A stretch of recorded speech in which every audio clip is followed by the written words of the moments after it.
O great Spirit, whose voice we hear in the winds, and whose breath gives us life to everyone, hear us. We come to you as one of your many children. We are weak, we are small. We need your wisdom and your strength.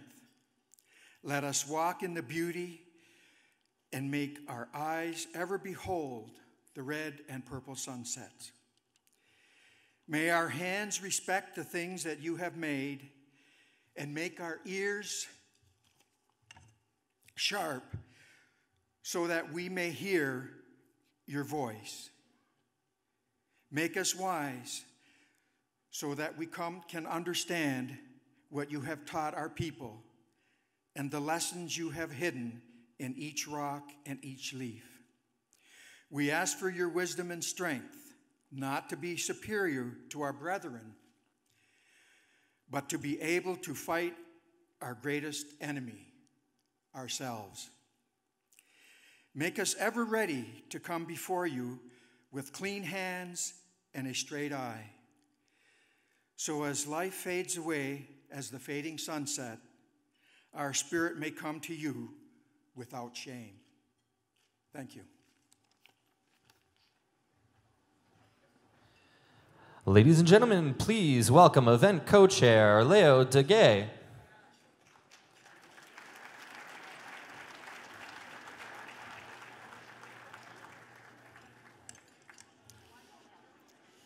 Bonsoir, mesdames et messieurs.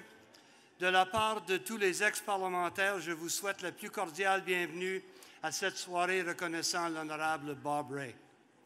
The Canadian Association of Former Parliamentarians exists for two reasons. The first, to promote democracy in Canada, especially amongst young Canadians. The second, to promote democracy abroad, particularly in emerging democracies. On the screens to my left and to my right, you will see examples of the work that our volunteer members do. Since Confederation, there have been less than 5,500 senators and MPs. About 1% of them are in this room. I would ask all former and existing parliamentarians to rise and be recognized.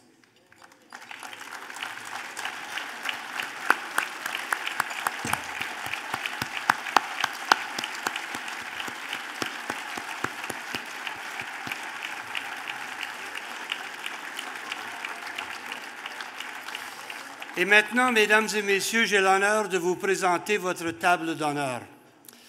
Ariella Kotler, recipient of the Governor General's Award for Social Work.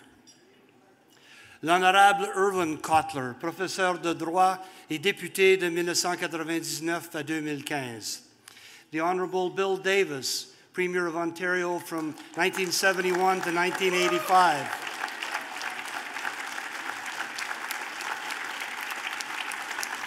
Meg Davis, vice-présidente de Weston Lands. John Fraser, award-winning journalist and former master of Massey College. Elizabeth McCallum, award-winning television documentary director. The Honorable Hal Jackman, ancien lieutenant-gouverneur de l'Ontario.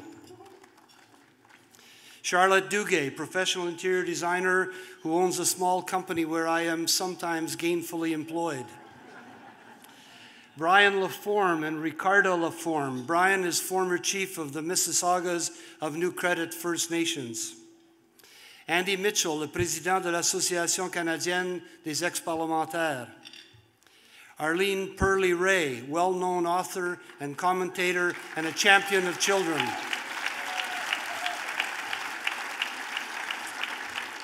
Bob Rae, whom you know quite a bit about and will learn a little bit more tonight. Tonight's dinner chair and former Minister of Finance in Ontario, Greg Sorbara.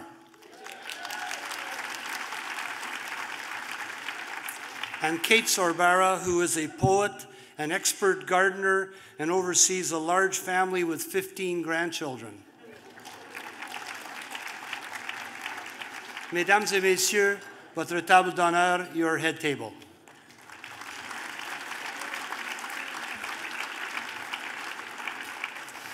So in tonight's program, you will now have a chance to eat, and we will reconvene as soon as we can at dessert time with a very, very good video of Bob Rae to be introduced by Greg Sorbara. Have a good dinner.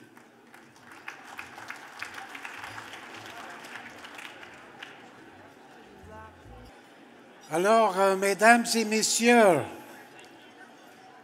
this is like a caucus meeting, trying to get everyone to take their appropriate seats. And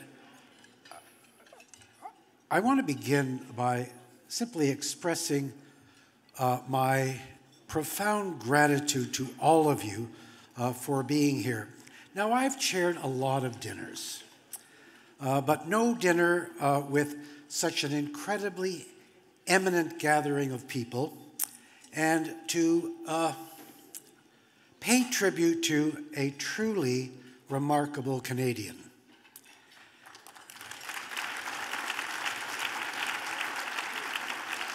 Now, I'm not exactly sure what he meant by this, but my friend Steve Halperin, he looked around and he said, he's a baseball fan like I am. He said, this is kind of like a meeting of the alumni of the Baseball Hall of Fame in Cooperstown, and I think that's true. I do want to make one more introduction, by the way. I know that Leo had all of the current and former members of Parliament stand, but not only do we have Premier Davis here, and not only are we paying tribute to Premier Bob Rae, but we are graced with the presence of the former Premier of Saskatchewan, Roy Romanow. And I'd like Roy to stand up. There he is right there.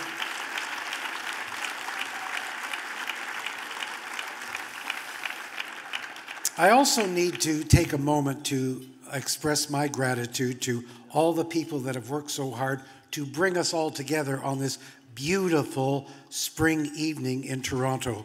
And that includes, obviously, Leo and all the crew at the Canadian Association of Former Parliamentarians, including Andy Mitchell, the dinner committee, and most importantly, my colleague at the Sorbara Group, Sharon Laredo, who does all the work and I take all the credit.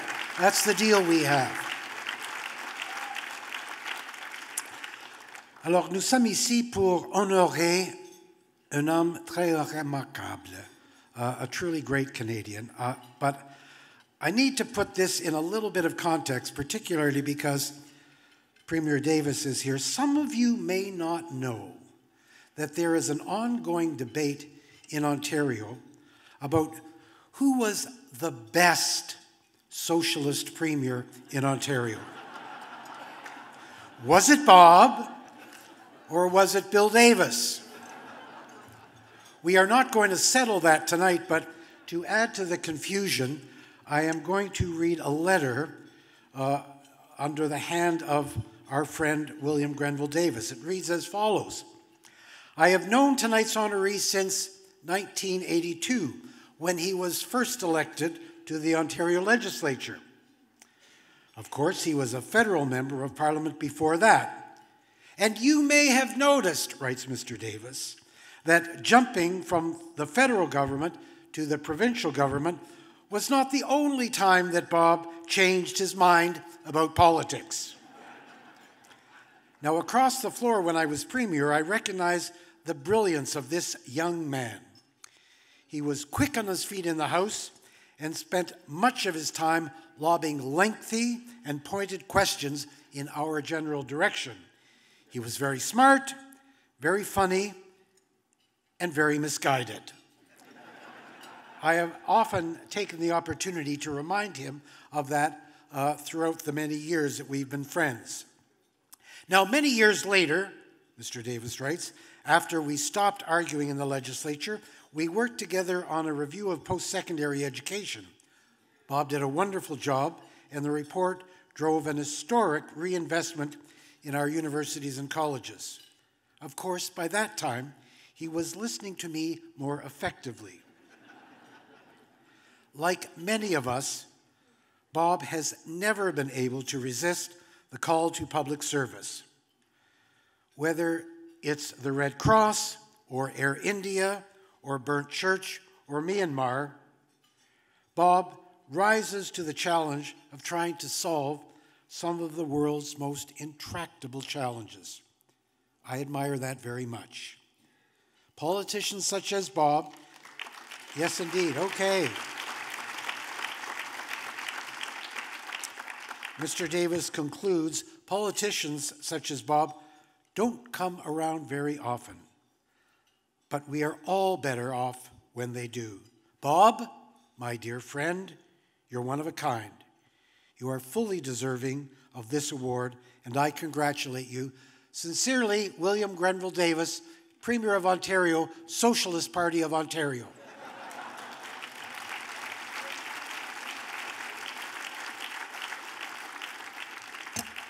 And I second and believe in all of those remarks from our dear friend Bill Davis. When I was asked to chair this dinner, it was an easy challenge for me.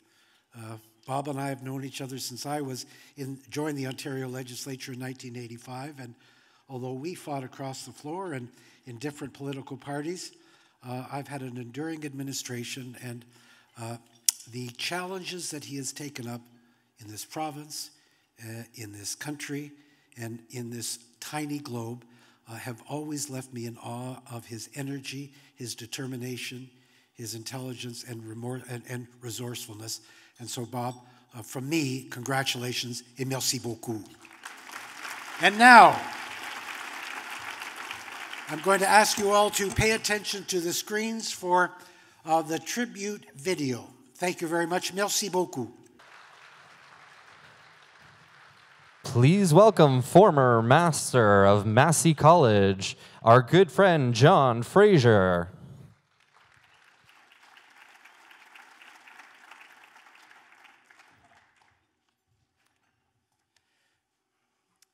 Ladies and gentlemen, I do take it as a signal honor to be asked, A, to say a few words about Bob, the Honourable Bob, his parliamentary beatification, and also, B, to introduce the Honourable Irving Cotter, the former Minister of Justice and in the administration of Paul Martin, and C, to explain why the Honourable Francis Lankin, my predecessor as chair of the National News Media Council of Canada, and now a pivotal figure in the remodeled and scent-free Senate, will not be able to hymn Bob with loud and appropriate hosannas. Let me deal with our honoree first. Bob, you know from very long experience not to pay too much attention to all this praise that's coming your way and being heaped on your shoulders this evening. It would be reasonable for you to ask where it all was when you were in office. And the only one who would say anything nice about you on Bay Street was your Lieutenant Governor, the Honourable Hal Jackman, who is here tonight, just to make sure that you don't slip back into office. Irving Cotter has to do the heavy lifting tonight, and so for my part, I have just two tales to tell about Bob Rae, and they are both, as you will see, emblematic. The first revolves around a famous picture of Bob. I wish I could show you, but I'm told that the resolution of it is too fuzzy to show, and it takes us back to 1989, during the days of the leader of the official opposition in the Ontario Legislature, and the protest he took part in Temagami at the Red Squirrel Road blockade. It was a peaceful demonstration, for the most part, against logging in old-growth forests on ancestral Indigenous lands in Temagami. In the picture, Bob is not actually in handcuffs, but he is flanked by two Ontario provincial police officers, and he's holding his number 4 arrest sequence sign. He was leader of the official opposition, and he was breaking the law to make a point. He gave a lot of young people and the people of Northern Ontario and the Indigenous population a great deal of hope that day by being number 4. He can't wear this picture on his lapel like an Order of Canada, but maybe it shines even a bit brighter. But that's not really the point of this anecdote. What's fun to discover, which I only did recently, was that a few years later, by which time Bob Rae was the Premier of Ontario, one of the arresting officers was due for retirement, and his proud children wrote to the Premier's office hoping that he would sign a copy of the arrest picture, which they could present to their father as a nifty retirement token. You know, this is the day Dad arrested the future Premier of Ontario. And of course, Bob signed it. After all, it was the day he allowed himself to be arrested. I didn't know if he was invited to the party as well, but it wouldn't surprise me. The other story takes place at Harrington Lake, the official summer residence of the Prime Minister of Canada. George Lafond, the former Treaty 6 Commissioner in Saskatchewan, who was going to be here tonight, but who seems to have been taken over by a transcontinental virus that hit him and Francis, first told me this story. He got it from his wife, Madam Justice Mary Ellen Turple Lafond, who was a witness to these events, which signaled a major shift in the Canadian political story. Here's the tale in her own words. This is the letter she sent me. Dear John, I am really happy for this story about Premier Bob Rae to be more widely known. As you may remember, I was legal counsel to the Assembly of First Nations and Ovid Mercredi during the Canada round of constitutional discussions in 1990 to 1992. In 1991, as things got very testy, the Prime Minister held a special conference with the provincial premiers at Harrington Lake. The Indigenous leaders were completely frozen out of the discussions. Ovid Mercredi decided that he would go to the gate at Harrington and protest directly. He hoped to guilt each premier one by one as they rolled past him in their limousines. So a group of us set up at the entrance to the property early in the early morning to wait for the premiers to drive by for their meeting. The security detail at Harrington Lake was carefully watching us, probably suspecting Ovid would jump the fence at the first opportunity. Tensions were pretty high, as we felt much like second-class citizens and did not have wide support in those days for the fundamental human rights that needed to be discussed at that meeting. The stakes were also high for all the First Nations. Canadian constitutional structures still place First Nations in a colonial position as second-class citizens, and our peoples and governments had no recognition. As we watched each and every premier drive by us in their limos, most looked the other way or they looked down. Ovid was a feisty leader and stood his ground and wanted each of these premiers to know what it looked like to be completely shut out. He wanted them to have a vivid picture in their minds what shameful exclusion looked like. As the processing limos proceeded into Harrington Lake property, with each of the premier in their own limo with one or two of their staff or key ministers, one limo, slowed down and came to a stop. The rear door flew open. The security detail showed some distinct signs of concern as this unfolded, and out of this door came Premier Bob Rae. By himself, in my memory of the moment, he looked pretty damn determined. He came over to us and greeted us warmly. I also remember vividly his words that morning at the gates of Harrington Lake. The first thing he said was, "I'm sorry." And then he said, "This isn't right." And then he added, "You belong in there, and nothing about Canada's future should be discussed or decided without you." While others looked away, Premier Bob Rae was prepared to be a leader for respectful repair of relationships with First Nation peoples. Bob Rae, this is Mary Ellen still talking.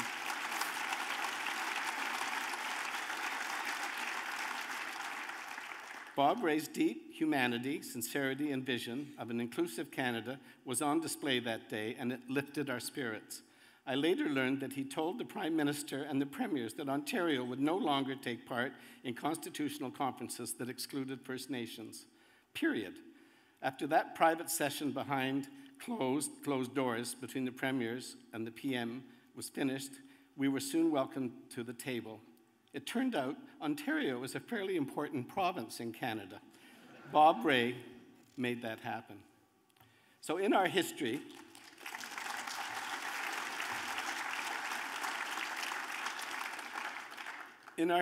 and for far too long, Indigenous peoples have had to stand alone to protect the ground that they live in and their rights, and not many premiers stood with them over the years.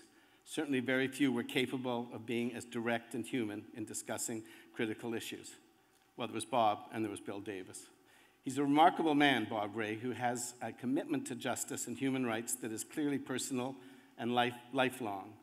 Along with everyone in this room tonight, I salute the great Guy, and none of us should ever forget the day that his humanity and basic kindness made such a difference to all the nations of our beloved country. Now, it's my great honor to pass the podium over to Irving Cotler, the next speaker. As you may see from the program, we were going to hear from Francis, my predecessor, as chair of the National News Media Council. That was to give the evening a nice NDP liberal flavoring, like putting chili sauce on top of a blancmange pudding. I am sure no one has forgotten, as we've been reminded, that like Winston Churchill, Bob Rae changed political flavors. In the world of uniphiles, that's a sign of a connoisseur. In the world of politics, it's a sign of a restless traveler. Alas, Frances put her back out and got a really violent cold. So we send her our love and move sharply on to the Honorable Mr. Cotler, the former Federal Minister of Justice and Attorney General of Canada in the Martin administration. He was the member for Mount Royal from 1999 to 2015. Actually, that election in 1999 was the first brought him to the House of Commons was a by-election in the riding of Mount Royal, which he won with an astounding 92% of the ballots. The only other place I've ever heard anything like that is North Korea. He's also a tireless human rights fighter with an extraordinary national and international career of defending victims of human rights abuses, everyone from Nelson Mandela and Jacobo Timmerman to Natan Sharansky and Maher Arar. He too is a hero and a natural to introduce our honoree. Ladies and gentlemen, Irving Cotler.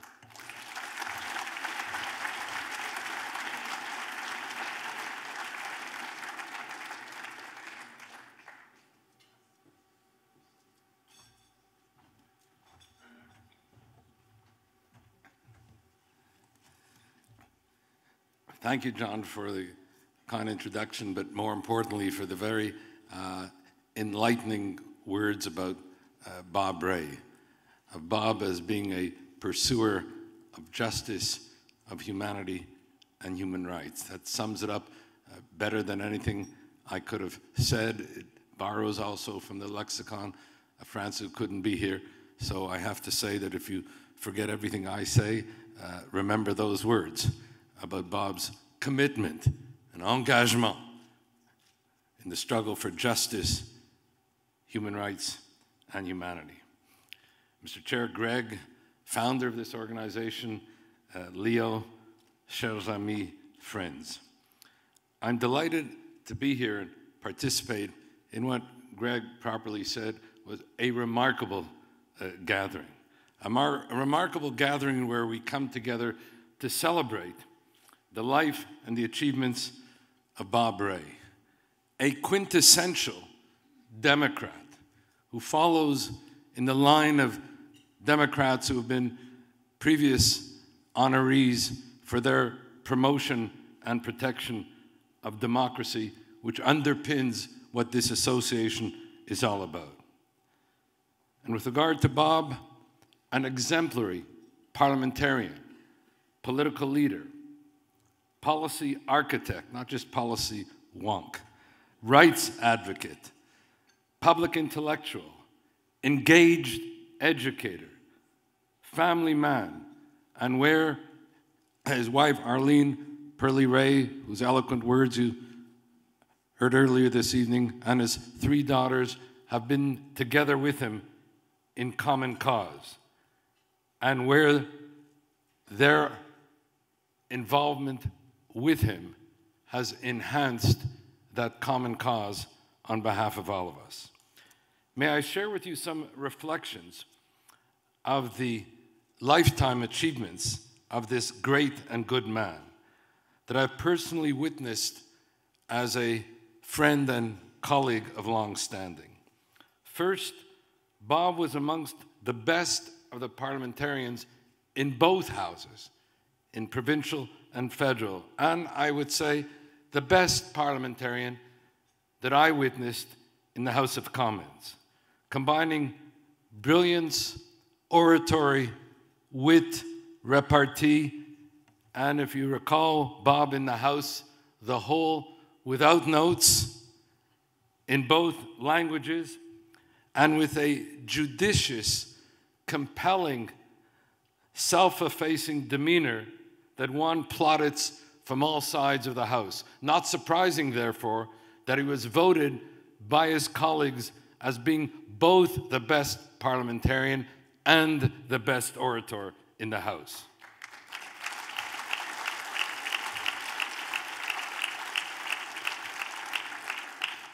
Second, Bob was an excellent political leader. Indeed, I first supported Bob for the Liberal leadership back in 2006, but where we all then benefited from his really indefatigable and inspiring interim leadership from 2011 to 2013, at a very difficult moment for the party at the time, but which helped lay the groundwork for the subsequent success of the party. Where, among other things that I would recall and share with you, two things of his tenure as Liberal leader that people here would not have had an opportunity to witness, but which I found, and those of us who were with him won't forget.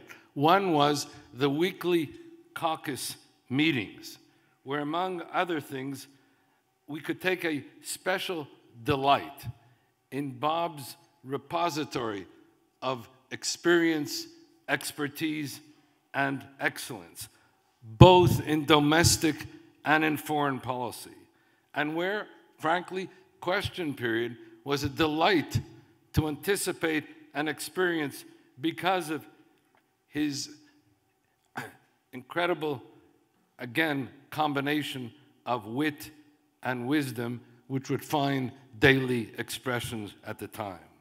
Third, Bob was and remains the embodiment of the scholar advocate, in the best sense of the word, the exponent and exemplar that the best form of practice is a good grounding in theory, but the best test of theory is its effective application in practice.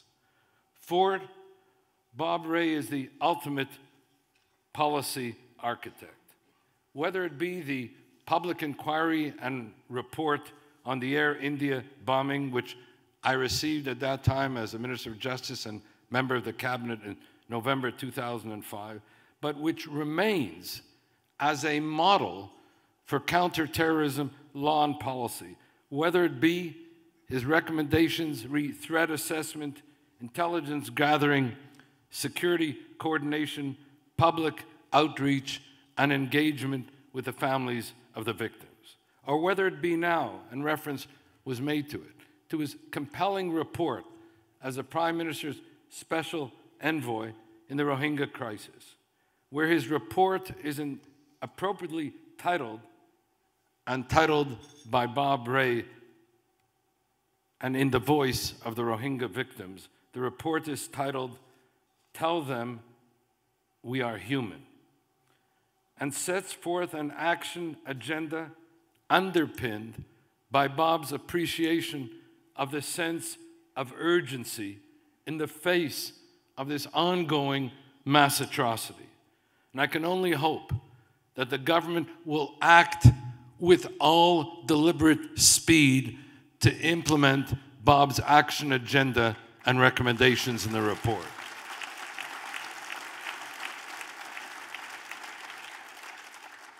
Finally, Bob has always been and remains the preeminent public advocate and public intellectual.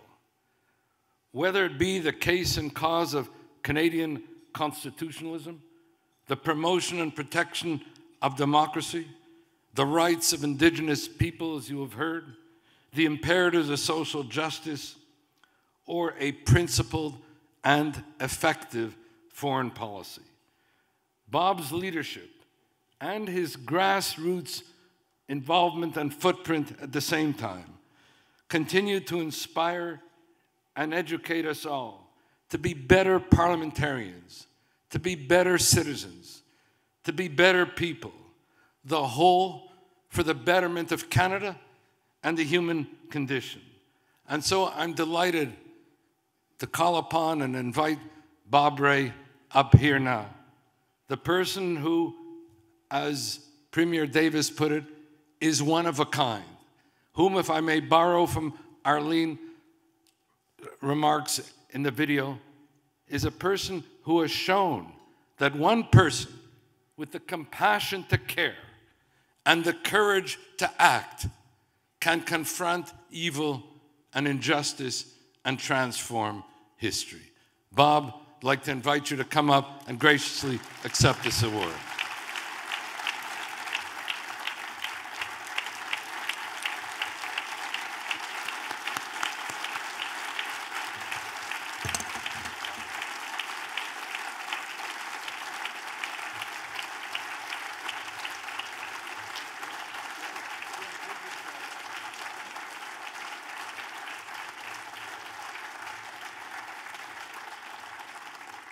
Well, thank you very much. You outdid yourself, Erwin. I'm truly astounded by your introduction, and I appreciate it a great deal. Unfortunately, my parents are not alive to hear your comments. But you know, I want to start by talking to you tonight about an election that's been very much on all of our minds. I'm referring, of course, to the election in Malaysia, where you may have noticed that the new Prime Minister is 92 years old.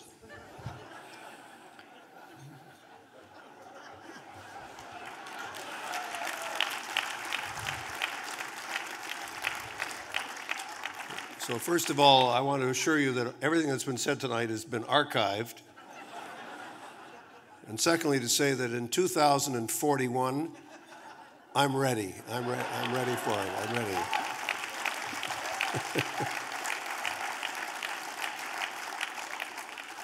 I want to thank you all very much for coming tonight, and I promise, particularly some of my colleagues who've known me for a long time, I really will try to be as brief as I can tonight. I want to start by thanking Chief Laforme very much for his prayer and for his introduction this evening.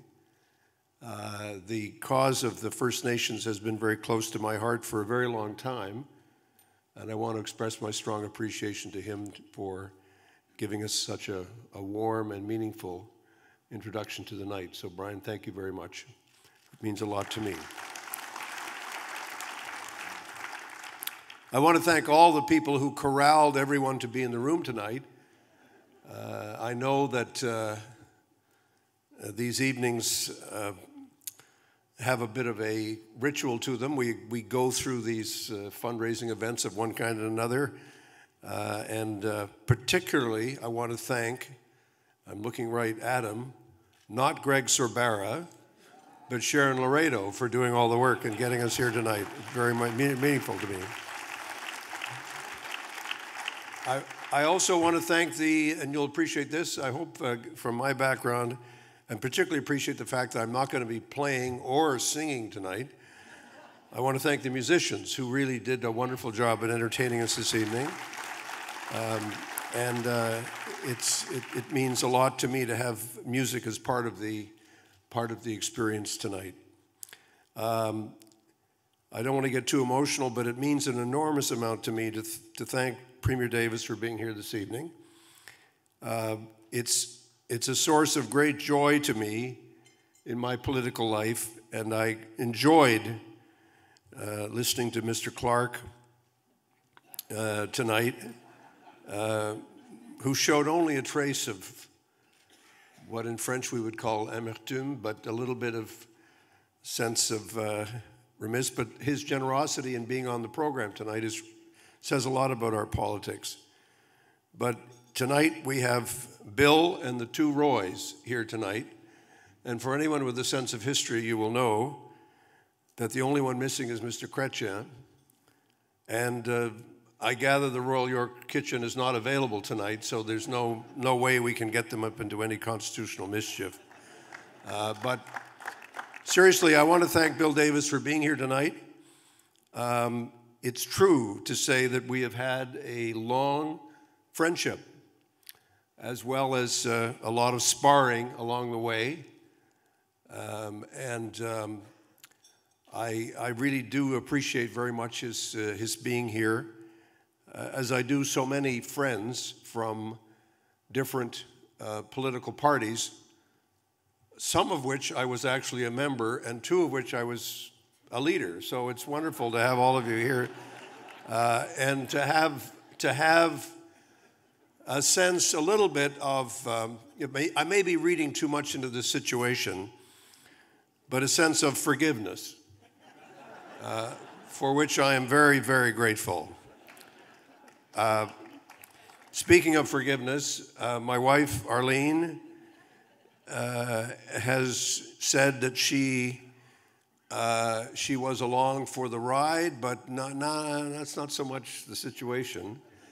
I'm sure everyone here understands what I'm saying is I could not possibly have been able to do what I did and what I'm doing without her love and support.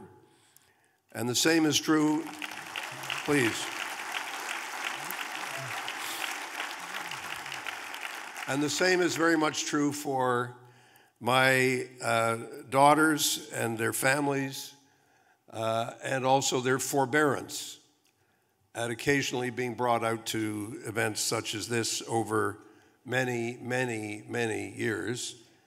And it means just a ton to me to have them with me tonight, and to be able to tell them how proud I am of them, and how much their future and the future of their children is so meaningful to me, and frankly matters, if I may say so in the presence of all of you, a whole lot more than any political successes or failures I may or may not have had. So it's wonderful to have them with me tonight. And I also want to say to my brother John and my sister Jennifer and my sister-in-law Ginny and my sister-in-law Jeannie, how wonderful it is that all of our trials and tribulations and successes and failures have been born together, and I hope they don't mind too much that they are dragged out on occasions like this.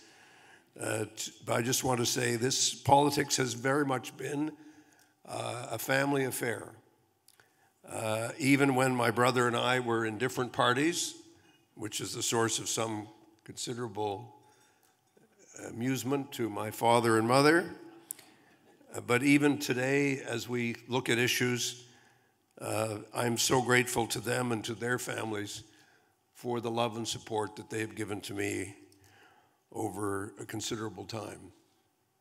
So what I want to say to you tonight, I want to say a few things tonight, and I'm going to be very brief.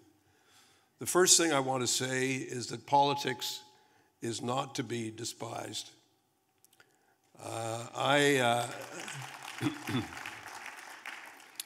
It can be as noble as we want to make it, and it can be as stupid and as dumb as we choose to make it as well. And I would be remiss tonight because apart from a very tiny order and council appointment, I really don't owe anything to anybody at this point in time. I just want to say to all of you that I'm tired of hearing from people who say, I don't like politicians. Let me say to you tonight, I am a politician. My name is Bob. I am a politician.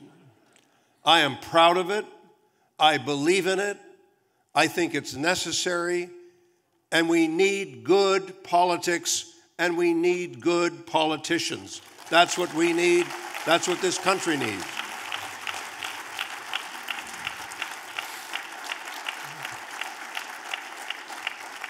And yes, it's true. I have changed parties. Not just once, twice. But the driving force behind my politics has never changed. The vision that I've had of going into politics, of trying to do good for people, and of believing in noble ideas never changed. The method by which we chose to do it, yes, that changed. And it has pained me a great deal in my life, I can say in all honesty to all of you, that in my political life I have changed parties, but I've never changed conviction. And there are some in those parties who say, oh, you've betrayed us, you've left us, you've gone over to another side, you've gone to the forces of darkness. No, I don't think so. And I'm so delighted that there are people from all three political parties here tonight, and maybe 4 or 5, I don't know, there may be others. Because in the end, parties are less important than what we really believe in. What are our convictions? What are the core things we believe in? And I know in my own heart that those convictions have never really shifted or changed. And when it comes to parliamentary politics, the reason that I have embraced it for so much of my life is because I believe in the debate and I believe in the dialogue. And I don't mind saying to all of you tonight, and many of you have seen me in different roles in opposition, in government, briefly. Oh, how wonderful that brief period in time was. Just premier, just the words just kind of float out of your mind. Oh, you turn around, you're like, so what? Who's it? What I've always was always struck by, I'd be sitting in the House of Commons or sitting in the legislature, and somebody on the other side would be giving a talk, and I'd say, I would turn to my colleague and say, they've got something, they're saying something right. And I'd immediately get shaken and say, no. The point is this. Parliament at its best and the legislature at its best are places where there is dialogue and there is debate and there is resolution. The problem with the way politics has evolved is that it's too much. We become the prisoners of our messages and become the prisoners of our platoons. And we think that loyalties to the message and to the platoon is more important than the public good and more important than what, in fact, is at stake. And the greatest moments in Canadian politics have been at times when we have literally crossed over and shaken hands and said, here is something we can agree on for the betterment of our parliament, for the betterment of our country, for the betterment of our province. And I have actually seen those moments, and I've participated in many of them. And I believe they're important. Someone here tonight, I won't mention him, said to me at a time when I was contemplating going back into politics and said, why are you doing this? Why would you want to put yourself through that again? And I said to him, because I believe in it. I believe in the process. And I believe in the fact that unless some of us recognize that this is our vocation, the public good will not be served. And I have to confess that I have, like many others, talked a lot about how we need to aspire to dignity and aspire to respect. And aspire to recognize the dignity of difference across the aisle. And yet I also know, and some of you will look at me and say, weren't you the guy that, I have been a remarkably tough partisan figure. I've not been easy on my opponents. I've not always been forgiving. And sometimes I've been rude. And for that, I promise not to do it again, except maybe tomorrow when I get up in the morning and decide to put out a tweet. But don't worry, I won't do that. But we should still have these aspirations. And one of the things that I think we need to think about in our politics today is to recognize that we can disagree with each other, as my friend Bill Graham said in his last speech in the House of Commons. He said, we can disagree with each other without being disagreeable. And I think that was such a simple way of expressing a very, very clear and necessary message. We don't have to go to other countries to find a politics that is disagreeable. We only have to look at our own and say it sometimes, is this really necessary? Do we really have to say this about our opponents? Is this really what we have to do in order to get elected? I don't believe so. The third thing I want to say is facts. There are things called facts. I'm not a philosopher, not much of one, but I'm so tired of hearing people say the facts don't matter. Well, you might think that during an election campaign, but let me tell you, when you govern, the facts matter. When people come to you in government and say, Premier, Prime Minister, here are the facts, that's what we expect our public servants to do. We expect and anticipate that without fear or favor, our public servants will say to us, you know, Premier, Prime Minister, I know you promised this in the election, but think about it for a moment. This is what that means. And we have to fight against a politics that pretends that there aren't hard facts we need to address as Canadians. There's only so much we can borrow. There's only so much we can spend. There's only so much we can tax. We can find the right combinations and make the arguments we need to make to deal with that. But let's not pretend there aren't facts in politics. There are facts, there's science, and there are values, and we should fight to maintain science and facts and values because that's what matters in life and that's what matters in politics, whether we're in government or whether we're in opposition.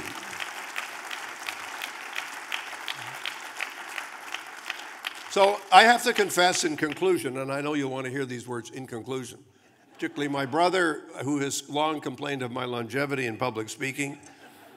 He's compared me to various other dictators in other countries that I won't mention in a very uncomplimentary fashion. So I'm determined to get off the stage as quickly as I can. It is to say this. I hesitated before accepting this Lifetime Achievement Award, and I wasn't just joking about Mahathir. I'm not looking for a comeback, but I do want to say life goes on. Somebody said to me, is this your Lifetime Achievement Award? I said, well, my life isn't over yet. I'd like to sort of reflect on that at a later date as to whether it's my lifetime achievement. And maybe something else. I don't know what it could be. I just want to say to everyone here tonight, and there are many former parliamentarians with me tonight, we know that the moment that we had in combat, the moment we had in parliamentary life, the moments we had in government were among the most vital and meaningful to us that we've ever had. And we know that. And we also know there are many people who've been in Parliament who have trouble getting a job, contrary to all of the baloney that you hear out there, difficulty, finding their feet again and finding their way forward and how are they going to move forward. We need, as former parliamentarians, as people who've been engaged in the political process, we need to stick together, talk to each other. I've said to Francis LeBlanc, I said, we shouldn't be the former anything. I'm tired of being former this, former that. No. We're alumni. We're alumni of the political process. We may go back to it. Who knows? Some of us will, some of us won't. But we still have stuff to do. We still have stuff to give. And without anybody, and Steve Paikin's here tonight, I know he's going to say something and saying, what was he really meaning? What did he mean when he said that? What was he talking about? What was he getting at? I'm not getting at anything. What I'm trying to say, though, is don't belittle experience. Don't engage in this stupid kind of ageism. Yeah, of course, we have to make way for the next generation and the generation after that. Of course we do. But we also have to share with people the benefits of our experience. We've been through stuff. We've shared things. We've been through those moments. We've tried it. Yes, of course, the garrulous old guy wandering around saying, one of the reasons I left Parliament, I said, I'm not going to be crazy Uncle Bob in the attic coming down and saying to people, don't do this. I don't want to do that. Mr. Dithers in an invitation, I'm not going to do that either. But I do believe there's a value in experience. There's a value in what we still have to say and do. And the fact is we are living longer. And hey, we're not going away. We're still here. And it seems to me that we would all be better as a society if we learned something. And I say this thinking a little bit of the prayer of Chief Laforme. We need to respect each other across the generations. And we need to understand that there's something to be gained by listening to the elders. Just as there is something to be gained by listening to the agonies and the concerns and the anger and frustration of our young people. I was very honored tonight by the comments that have been made. John, I appreciated your story very much from those experiences at Charlottetown, and Roy Romano is here tonight, and he'll remember those days very well. It's true. I have come back in my life, and my friends from Altius Clear Townsend are here tonight. I've come back to practice Indigenous law, and I've come back to deal with what I consider to be the greatest piece of unfinished business in our country, which is the meaning of truth and reconciliation and moving forward in a way that respects the difference and the dignity and the respect that is required for generations to come. And I've also been honored by this opportunity that I had from the Prime Minister to deal with the refugee crisis in Myanmar. And I don't think I could have given the advice that I gave the Prime Minister, whether it will be accepted or not, if I had not had the experience that I've had. Experience of government, experience in diplomacy, experience in dealing with difficult human rights issues, and how are we going to go forward together? I think a lot of my former parliamentarians would understand what I mean when I say, as I've often said to my wife, grow old with me. The best is yet to be. It ain't over. We all keep going because we share the vision of rights and the vision of justice. And so it was particularly meaningful to me that my dear friend Irwin Cotler would be giving the introduction, even though he was brought in as a pinch hitter at the last minute because Francis's back went out. Because I always remember Irwin on many occasions ending his speeches with the words, justice, justice shalt thou do, justice shalt thou pursue. If we have an objective and a goal and a vision that is always bigger than ourselves, then regardless of our age, regardless of our background, we shall be able to achieve it together. And so it's with great pride that I accept this honor tonight. I'm delighted that everyone's come out, and it's wonderful to see so many of my family and friends who are with us, my colleagues in Parliament, my colleagues in the legislature, my colleagues in government, my colleagues in opposition. It's wonderful to have been able to join with you in many struggles, but as we say, the struggle continues. Thank you very much. I appreciate it so much to be with you.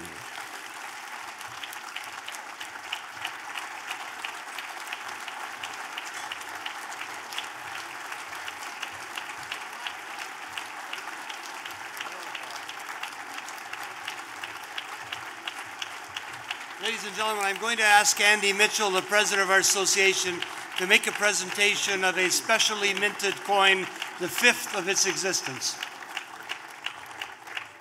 Bob, on behalf of the Canadian Association of Former Parliamentarians, it gives me great pride to give this presentation to you. Congratulations. Thank you very much. Get out over here.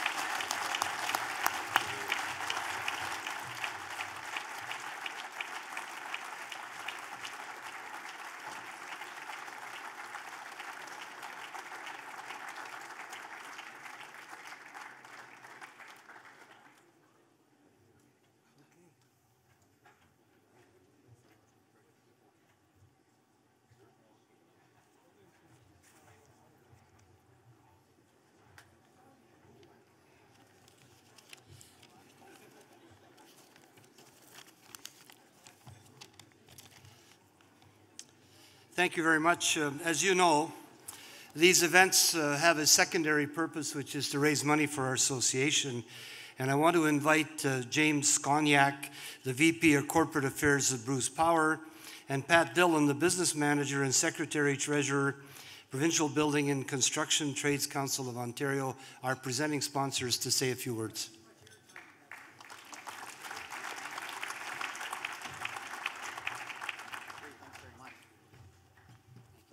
Great, thank you very much. You know, I think that's as close as I'll ever come, Pat, to feeling like Bob Ray's opponents did after he spoke at the Leadership Convention in Montreal. That's just, what a fantastic speech, and that's really why we're all here today. I mean, we all have our different reasons for being here, whether it was Greg Sorbera or Sharon Laredo giving us a call or paying tribute to Bob Ray, but I actually think there's another reason why the sponsors are here, and many of you have served in public office are here, and I think it really goes to the core of, you know, we live in the greatest country in the world.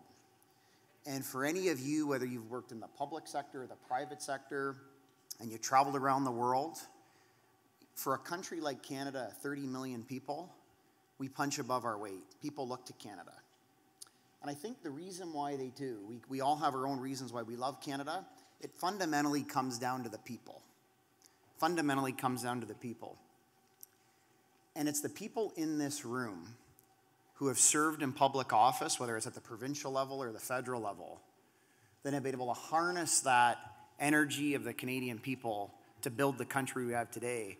So in terms of closing, before I pass it over to Pat Dillon, I want to thank everybody in this room, your spouses and your families who have served in public office. It's a tough job. It's a really, really tough job. It's a tremendous sacrifice. It's not only a sacrifice for the individuals, but their families. But it's because of that contribution and that sacrifice that you've made that we're the country we are. So more than anything else, that's why Bruce Power is here. I know that's why many other sponsors are here. And let's give a round of applause to all the folks in the room who have had the guts to serve and put their name on a ballot.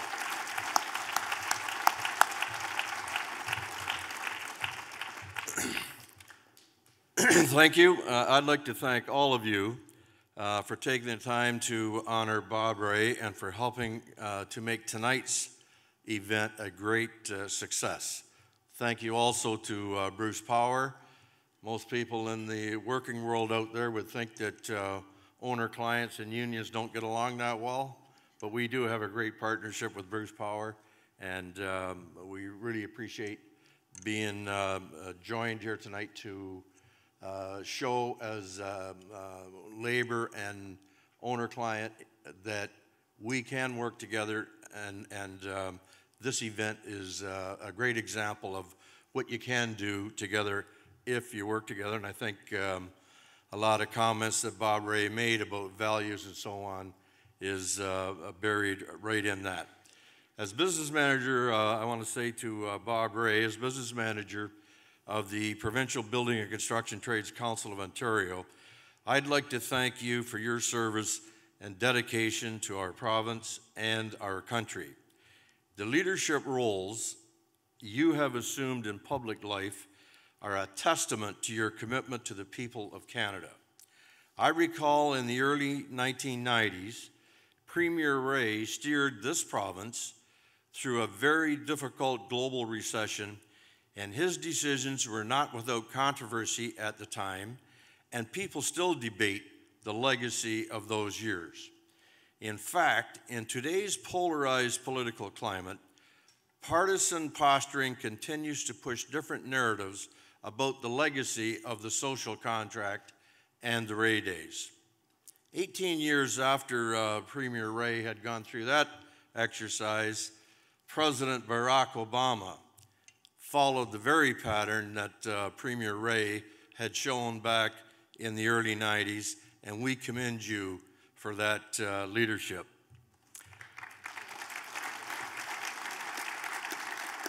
By all economic indicators at the time, Premier Ray's leadership led Ontario to have one of the most productive economies on a GDP per capita basis. By 1995, Ontario led the way amongst Canadian jurisdictions in growth.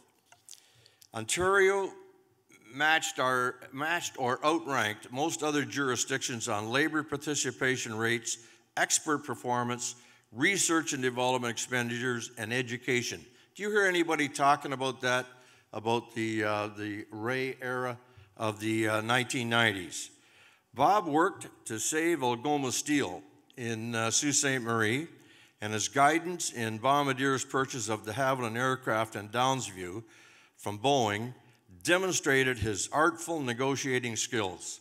I might add that here, that also Mr. Armstrong was a part of that team with Mr. Ray to do that kind of work. His impact on the construction industry was also substantive, for the first time ever, diversity and inclusion were explicitly identified by the Ray government as goals to strive towards, so that access to prosperous careers in the trades could be expanded to women, visible minorities, young people, Aboriginals, and newcomers.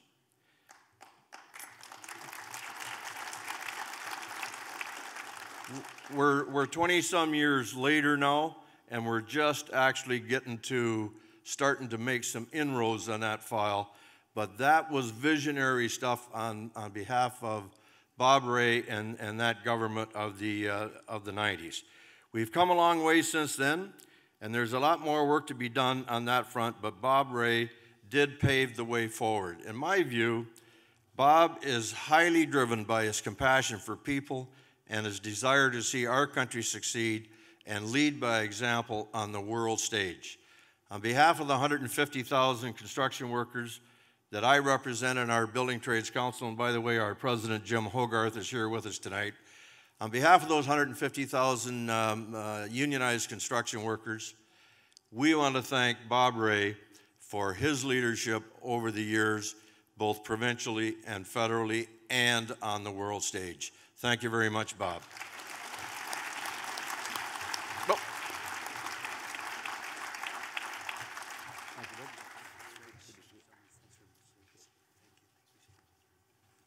Alors, mesdames et messieurs, on arrive ce soir à la fin de notre séance. We arrive at the end. I want to just say one word about the former members who very, very much appreciate your contributing money for our activities tonight. And you have our promise that we will, as volunteers, guard your money carefully and spend it wisely. And now invite all of you to go do whatever you want to do, but those of you who are from Winnipeg might want to go Jets go. So take care. Bonsoir tout le monde et bienvenue.